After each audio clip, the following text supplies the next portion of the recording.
You are born in a private hospital in Culiacan. The delivery floor is closed to everyone else that night. 2 armed men stand outside the operating room doors. 3 more wait in the hallway pretending to be relatives. The hospital administrator personally escorts every nurse who enters the floor. Nobody asks questions. Everyone understands the situation. Your father is arriving. When you finally take your first breath, the room fills with quiet relief. Your cry echoes through sterile white walls. 10 minutes later, the elevator doors open.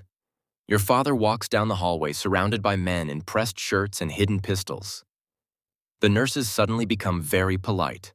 The doctor suddenly becomes very respectful. Your father doesn't look like the monster newspapers sometimes describe. He looks calm, confident, almost ordinary. He walks into the room and looks down at you for the first time, and something changes in his face. The man feared across half the country suddenly smiles. "You'll be my princess," he says quietly. But in his world, being a princess doesn't mean fairy tales. It means protection. And protection always means danger. Your childhood unfolds inside a ranch hidden in the hills outside the city.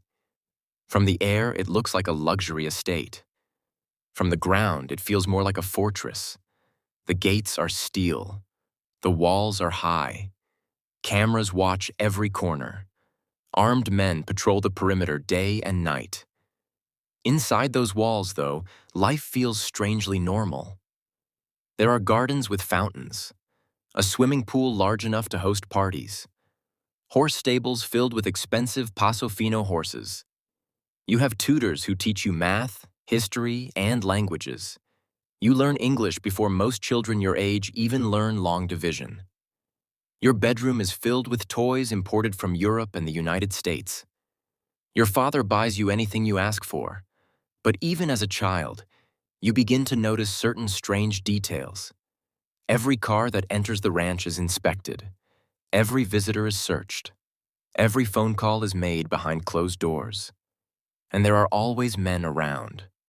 Men with radios clipped to their belts. Men who stand up when your father enters a room. Men who speak in quiet, coded language when they think you aren't listening. At first, you assume all fathers live like this. You assume all houses have guards.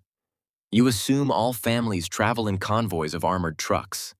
It takes years before you realize that your life is not normal at all. Your father treats you differently than everyone else. With his soldiers, he's strict. With his lieutenants, he's intimidating. With his rivals, he's ruthless. But with you, he is patient, gentle. You are the only person in the world who can interrupt his meetings. The only one who can climb onto his lap while grown men stand around a table discussing things you don't understand. You remember one afternoon when you're 8 years old. You're drawing pictures in his office.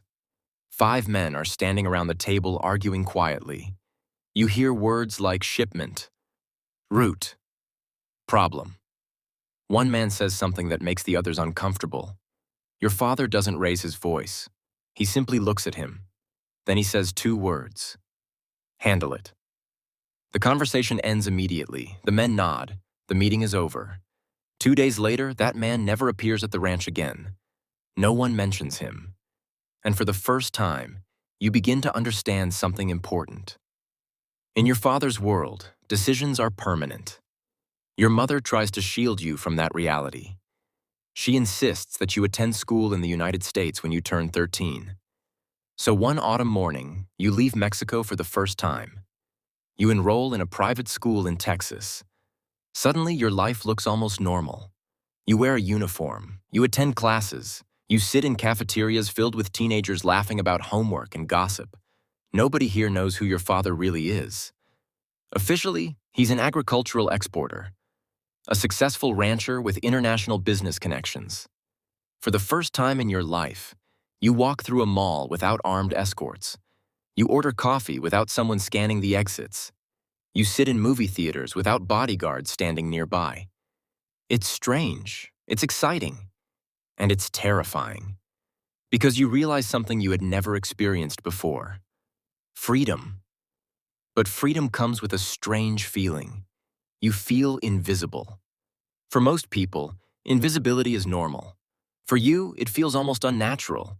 Back home, everyone knows your last name. Here, nobody cares, and for a moment, you wonder what life would be like if it always stayed this way. But it never does. Every few months, a black SUV appears outside your school. Your father's men. They take you back to Mexico for visits. And every time you return to the ranch, the illusion of normal life disappears. The guards seem more alert. The meetings last longer. The helicopters arrive more often. You begin noticing details that once escaped you. Late-night arrivals. Conversations that suddenly stop when you enter the room. Your father's men constantly checking their phones for updates. One night during dinner, you finally ask the question you've been holding inside for years. Why do people seem afraid of you? Your father pauses. He looks at your mother. Then he looks back at you. You're getting older, he says quietly. You deserve honesty. He doesn't explain everything, but he doesn't lie. Our family works in a dangerous industry, he says. Some people don't like that. You ask if you're part of that industry. He answers immediately. No. Never. This world is not for you. But promises are fragile in your father's world. Because being the daughter of a powerful man makes you something else. Leverage.